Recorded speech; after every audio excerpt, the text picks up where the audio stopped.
Hello again, everybody. This is Rich Siegel back with you with the news according to me. It's the Sunday after the Super Bowl here in New York State, where it is 15 degrees possibly out, and we're settling in for the long, cold, dark winter, as our president described it being. So far, he's been pretty on track with that. Sunday after the Super Bowl, sports has quieted down. Waiting for spring training, the normal stuff that goes along with our lives and what we think about. The new president will be giving a State of the Union address on February 20. Today's Monday. It's a week from Tuesday, so that is, I believe, the 22nd or 23rd. 23rd, I believe, next Tuesday, and that should be interesting to see if they can get him to read his speech properly and he can get through that long a time without any breakdowns. And I mean that. It will be interesting. Of course, no questions. Let's get to this week and all the events that I want to talk about. There's about five, starting with the impeachment. That's done. President Trump was acquitted yesterday in a jury trial of the Senate. The jury was the Senate, and 50 Democrats and 7 Republicans. So it was 57 senators voted to convict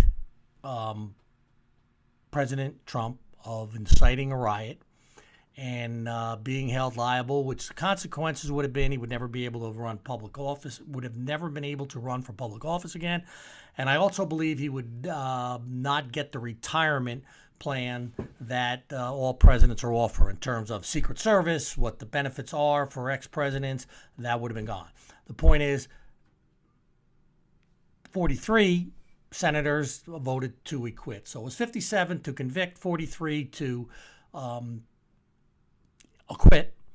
Therefore, the president, because in that portion of this trial, you need 2/3. The jury needed to be 2/3, 67 votes needed to convict President Trump. They got 57. So he was acquitted as the president of the United States. So the comment was, when he wasn't the president of the United States, was back to the theme of this show, which is unification and trying to see both sides and trying to hear it. I've said before, I'll say it again. I watched bits and parts of it. I saw no signs of anybody coming together. The fact that you had 7 Republicans is the Democrats say, whoa, that shows you. It didn't show me anything.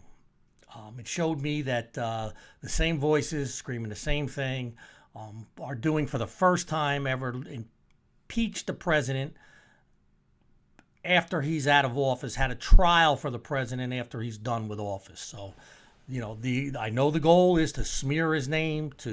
I think there is some. They're afraid of him. They literally are afraid of Donald Trump. That's what If I was a truly impartial observer, I would be going, if this guy's so terrible, if this guy's so egregious, and why are you even worried about him? He's gone. He has no voice. All he has is what's left. The 75 million people who voted for him and what they're going to do next time, if there is a next time, or what they're going to do in terms of their support for Biden. I will stand by again. You are not helping the new administration. You meaning putting the old president on trial and saying that you're trying to unify the country. It didn't work. It just made in my impression, made the people who really dislike Trump really think that he was dangerous, really think that he was looking to overthrow the government and was not acting anyway as if he was running a democracy or that he was involved in a democracy. They are entrenched deeper than ever in their hatred for this man. Their absolute hatred. They believe he's seditious. They believe he's a racist. They believe he is corrupt. They believe he is selfish. And they believe that Joe Biden's way. So there it is. We get that. My point now is Trump is officially done. They on Facebook, friends of mine, or that's all they want to talk about still. It's obvious. they don't want this guy to go away. He's like the biggest unifying. Donald Trump is the biggest unifying object, intangible, everything that the left says involves Donald Trump and his fault and how he ruined everything. Now they don't have a choice. Donald Trump's gone. Well, they can do the stupidest thing, then they might just blame him for everything that happens. The bottom line is now going forward, Joe Biden is in charge. His cabinet is in charge. They have control of the Senate. They have control of the House. They have control of the executive branch. His people are in there. It is his turn to try to fix COVID, to try to get this world going again, to try to make some sort of peace with COVID, with immigration, with our place in the world, with trade deals. It's his time. He got elected. He's there. Him and Kamala Harris are now the ones who set the standard. Now, the argument can be, is Joe Biden, again, that's going to be another day. We're going to see. We're going to give more time. If I start judging Joe Biden now, it's way too early. I am really going to work hard to not be like CNN and MSNBC and CBS and NBC and the Washington Post, who were impeaching Donald Trump the day he took office. Okay? I'd like to say that was a joke. It was garbage. The proof is it was one thing after the other. It was Russian collusion. It was the Mueller report. It was a bad phone call with the Ukraine. It was he's inciting riots. It's he's going to overthrow the government. It's he's not going to leave the office. None of it was true. None of it happened. Yes, there's a middle, but I remember when President Trump was first elected, the Washington Post was impeaching him the first day. The left was crying, we'll be at war, he's going to destroy the country, and it was anything but that. You can make a strong argument that President Trump did a great job as president in his policies. You can disagree. I happen to think he did a very, very good job. I certainly, his decorum, his rhetoric, could it have been better? Did he make mistakes? There's no question about it. Overall, though, a good job. So impeachment's done. Now we wait and see if the criminal courts, and who cares? What did he criminally do? They're going to now prosecute him on things he did before he was the president, or they're going to, who knows? The more you go after this guy, the stronger you make his base. I think that's been proven. The more you go after this guy, the stronger you make his base. He got the most votes of any sitting president ever on a re-election. He got the most votes besides Joe Biden. Fair enough. Take Joe Biden out. President Trump and all the history of the former President Trump got more votes than any other person who ran for a federal office, period. 75 million, 74 something million. Okay? Joe Biden broke the record by 12 million because it was 69 before that, Barack Obama. Biden got 12 million more votes. We're back to that. I didn't say he didn't get it. I didn't say he's not the president. I question who those votes were, how that amount of ballots went out, and how they got that many ballots back. There's no question there was some corruption. There's corruption in every election. The Republicans didn't prove enough. They didn't build enough of a case to overturn the election. It's over. So now, before we move on to a couple other things, I want to talk about what is Trump's future, and it's pure speculation. Because if anything, he's been as quiet as you can be for him for a long time, and I'm not sure what that says. I think it's a good move. I think now you really got to let the dust settle and stay in the background and let Biden and the rest of the country work things out. You are gone. We really, the problem is the things I say are not going to happen. CNN is going to be talking about him every day, even when he's not president, because it gets people to watch. And the people who hate him love to hear more good, meaning they love to hear more speculation. He's going to be arrested for this. His son's good. This is going to happen. It goes on, and it will continue to, I'm sorry to say. But it would be nice if we could say now, let's hold Biden's feet in the water. Let's hold these people in the water like they did Trump. That's what the media is supposed to do. Let's not have him on like Friday night talking about how he walks his dogs in the morning and he eats vanilla ice cream. And, oh, isn't it great that we have an 80-year-old guy in the office that walks around in dungaree jeans and a leather jacket. That's all fine. I could care less.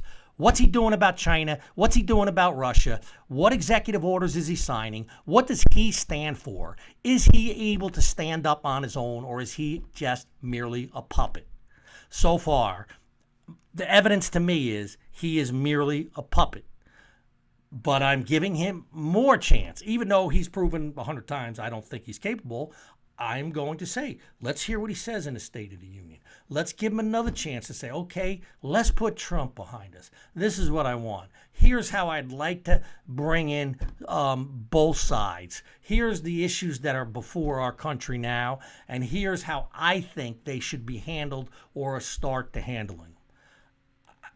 I don't know that he's capable, but I'd love to hear it, and then you can react to that. Right now, we have a president that comes out there, they wheel him out, he says what they tell him to say, he answers no questions of any pertinence or any questions that he doesn't know are coming. These are facts. Can we just say that these are facts? And you can say, that's okay, that's better than Trump, he's better than Trump, that's fine. But can you admit that he is not answering any questions from anybody who might pose a challenging question from him? We're going to ignore his relations with China before. We're going to ignore all his gaffes of, oh, China's not going to eat our lunch. And then in the White House, he's sitting there, boy, we better hurry up. China's going to eat our lunch. I mean, if anybody else was doing that kind of crap, there's one example right there. Does this man understand what a threat China is? What is he doing about it? What is our, obviously I know it's not to threaten them to drop nuclear bombs on them or get out of every treaty, but we can't hold their hands anymore like he did in his 47 years in politics and try to be buddies with these people, okay?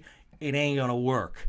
And in my opinion on this one, Donald Trump was a lot smarter. Yes, he tried to be buddies with Putin, and they accused him he was a traitor. His negotiation was different than anything. I'm not defending, but Biden's an old politician who don't know anything about business. Nothing. He knows nothing about business. So he's negotiating through, hey, Joe Biden, can you send me $10 million? And let's get along good.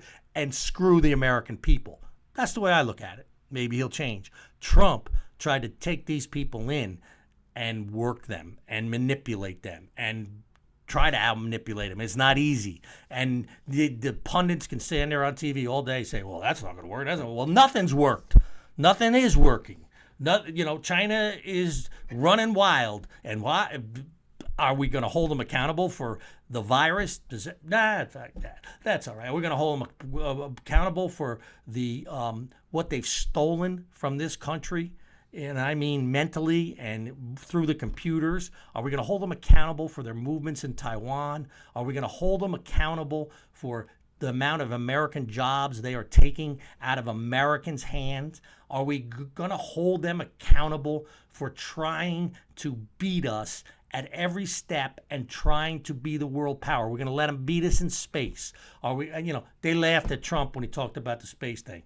They're not laughing anymore. They being everybody. I mean, that's next. It's the next frontier. I mean, it seemed obvious to me, and I don't even follow this stuff. But when Trump was talking about space stations or space forces and people, they laughing at him. I was going, yeah, maybe. Well, yeah, I mean, that makes sense to me. Well, guess what? Anyway, this isn't Trump against Biden. What will Trump do next?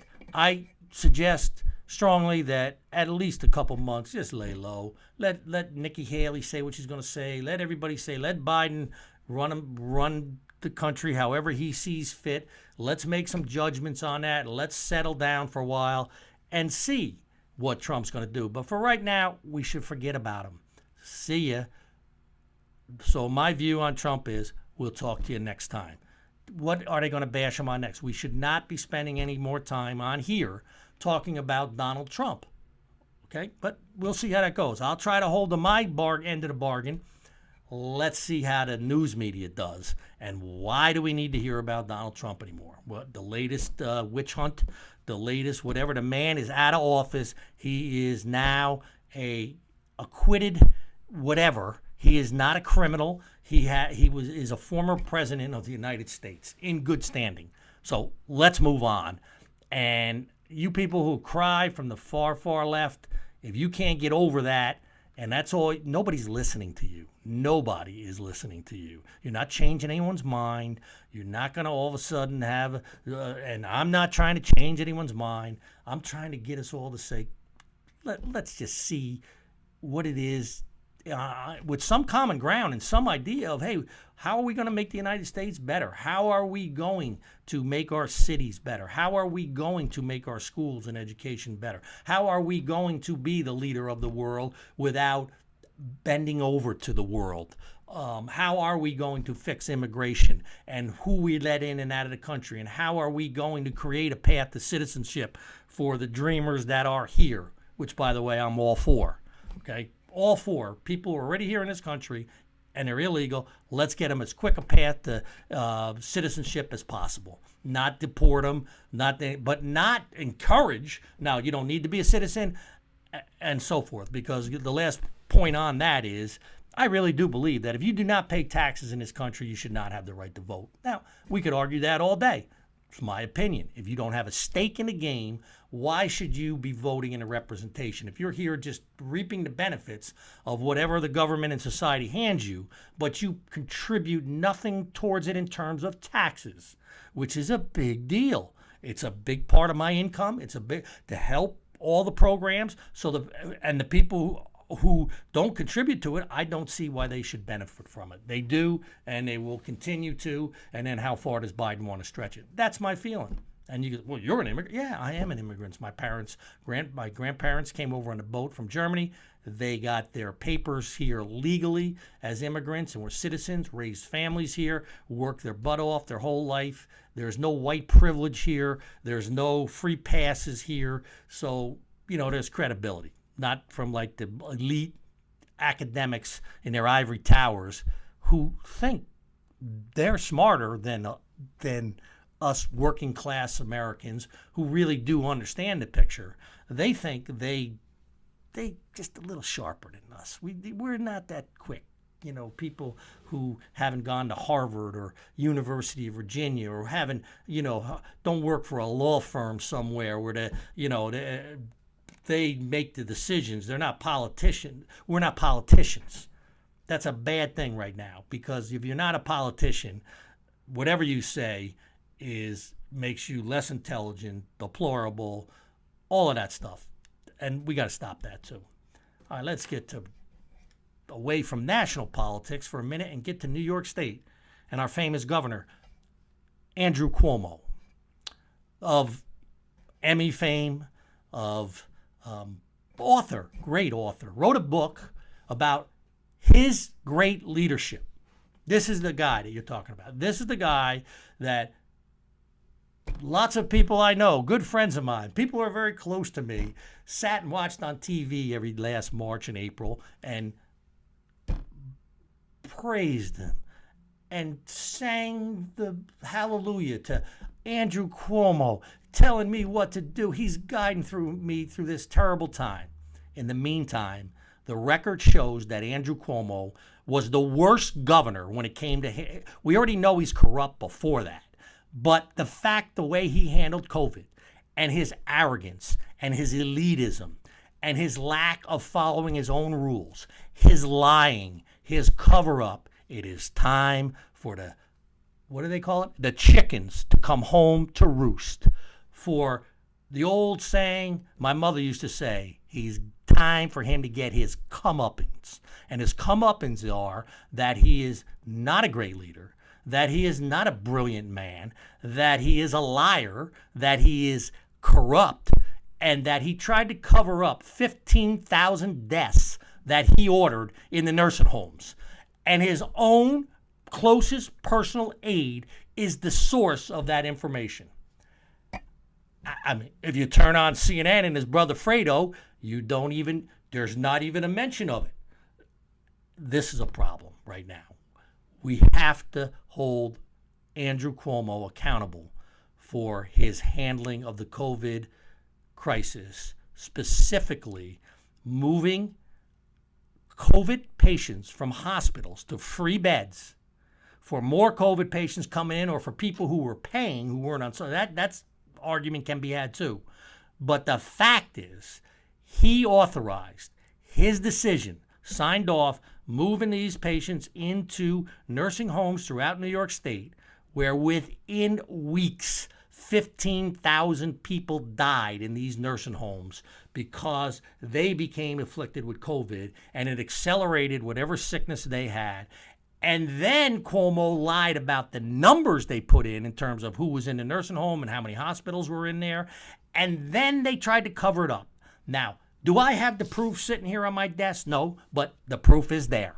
There is no question about it. Now it's a matter of, and instead of owning it right from the start, Cuomo wanted to cover it up. He wanted to hide. He's too perfect to ever say he's sorry. I used to criticize the former president for saying, how could you be that arrogant that you don't say you're sorry, that you made a mistake, that you own things, that you are the governor of the state, sitting on your high tower, pontificating to everybody about, well, how COVID should work, and this is how I do it in my family, and as some kind of savior while you're murdering a bunch of people. Now, again, the far left, the Cuomo New Yorkers, no problem.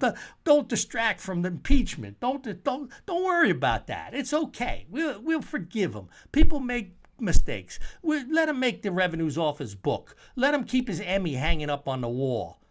I mean, it's really embarrassing how this clown can show his face anywhere, or anybody could give him any respect now until he takes responsibility. Then I will start respecting. But when you keep hiding behind this garbage, and you acted the way you did on TV with your brother with the big nose thing, and how many girls he's dating, and what a great life he's having while he's telling you what to do while he's murdering people. Okay, we're going to follow that closely. That one I am not letting go of Cuomo and what happens to Cuomo. Okay? I have some personal stuff at stake on this one, and that's the way I see it was, I've kept my mouth shut. I've gone along to get along. I whatever. When I do say something, people tell me I'm a big mouth and shouldn't talk like that. I've had enough again. I've had enough of Andrew Cuomo and his bullshit and his arrogance and his murdering ways. So I think we beat up him enough, and we will not let go of him. But it also has brings in the idea of back to school and New York and what we're doing. I said it last week. They're still discussing when we're going back to schools, but the unions are so far. The teachers' union is so far up Biden's behind. And Biden is so far up the teachers' union behind that we can't listen to science anymore, and when that's what they preach. When science tells us it is safe for the kids to be back in school, we do know now absolutely that young people aren't get as sick. Young people do not transmit or give off the disease as older people do. When they do get it, there is not the same danger. So we're back to risk-reward. Risk-reward. Do we keep kids out of school because there's a possibility that one teacher in the whole United States could get COVID and be sick for a while? Yes, we do. We get the kids back in school today, right away. Get them in there. We've spent all the money. We've done everything we can. Let's get them back into school. I don't know who disagrees with me on that. And if you're a teacher now and saying, well, I got to come in, I got to go shopping, I got to go everywhere. Whatever your job is, you're an essential worker. There can't be anything more essential than getting the kids back in school after a year hiatus. A year they've been out of school, and they're still canceling winter sports around where I am, talking about, well, maybe we'll come back in the fall. This is a joke. This will have long-term consequences, and it is still part of a game that is being played for whatever political reasons about who's wrong with COVID, how quick they get out the vaccine, who brought the vaccine, who's not. Nobody cares. Right now, Joe Biden's the president. Mario Cuomo's the governor. Their job is to get the vaccines to everyone, and they are doing a poor job. They aren't doing anything. Their administrations or whatever. Why? I don't know. But I haven't had the vaccine, don't know anything about it, haven't been offered it. I'm supposed to call, supposed to wait online, whatever I'm supposed to do, I'll do. I'll get the vaccine, but the big thing was, the experts said the vaccine wouldn't be ready for at least a couple years. Well, Trump and somebody, they got it ready. And here we are blaming them because it's not being rolled out fast. I literally heard Biden on TV going, the past administration is their fault. They didn't have a plan in to roll out the vaccine quick enough. Are you kidding me? The fact that they had the vaccine before January 1 of 2021 was a miracle, according to Dr. Fauci. Tim, the expert, the guy who knows everything about everything, except he doesn't, okay? So does that make me not a believer in science? No, that makes me a believer in people who are politically motivated, who are manipulated, who can't admit that they don't have all the answers, who can't say I was wrong a lot of times. This is what I think going forward, but there are no guarantees, and you can't hang everything you do on every word I say. Hopefully we can get there at some point. All right, I'm being a little negative today. I don't know why. I think it's because it is what I see. I was hoping I could say more positive things, that some of the far left would be coming a little more to the middle when you offer an olive branch, when you say when you're just looking for a little concession, a little listening. So far, I'm giving the American public a D, both ways, in terms of trying to unite, and I understand they both have their issues as to why. The Republicans say, look what you did to us.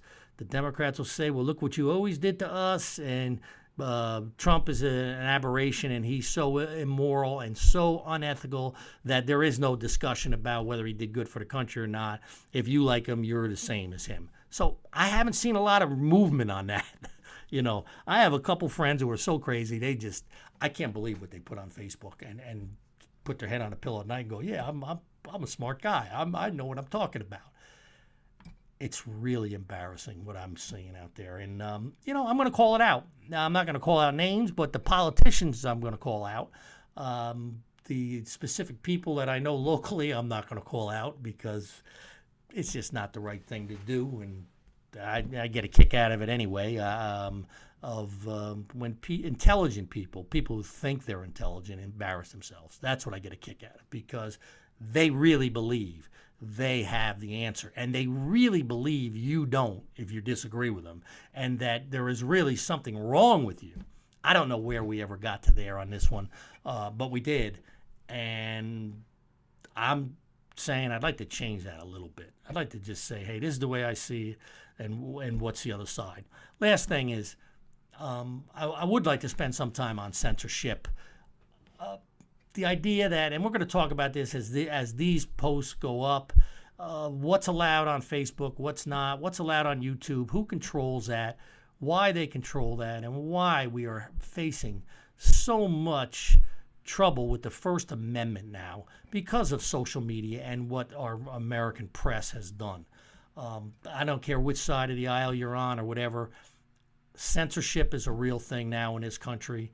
We all know it's bad. I don't care who's promoting it, who's doing it, but this isn't talking about Trump. It's an example when the president of the United States, before he's proven guilty of anything, when you take down his Twitter account, before he's proven guilty of anything, that's a real bad form of censorship.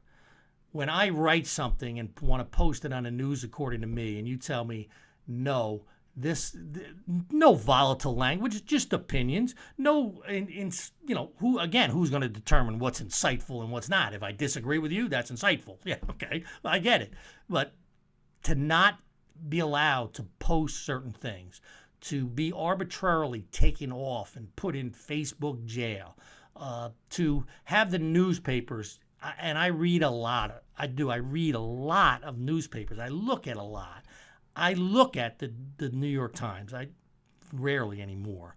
The Daily News, the local Kingston Freeman, the Middletown Record, one of the worst offenders of a one-way street.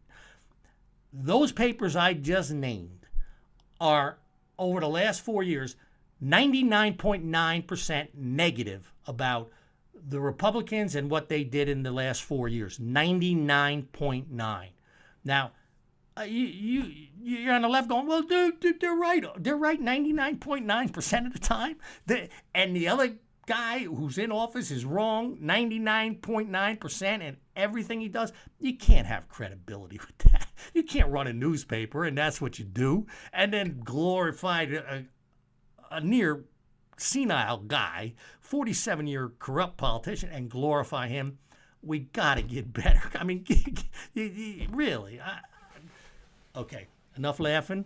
It was good talking to you guys. We'll see you next week, and hopefully I'll be in a more, hey, I saw some changes. Hey, Biden's inaugural address, that was pretty, his State of the Union, that was pretty good. Hey, Nancy's, they're working together, the senators. They got the COVID package freely through. We're not talking about Trump for the next 2 weeks. Why? We're looking at how we're doing with the trade deals. I hope that's where the focus is. And that's what I will talk about. And plus update where we are with Andrew Cuomo and hopefully his impeachment and his having some consequences for his disastrous leadership, his destructive leadership, his lying about it, and his cover-up. Have a good week. We'll see you next time.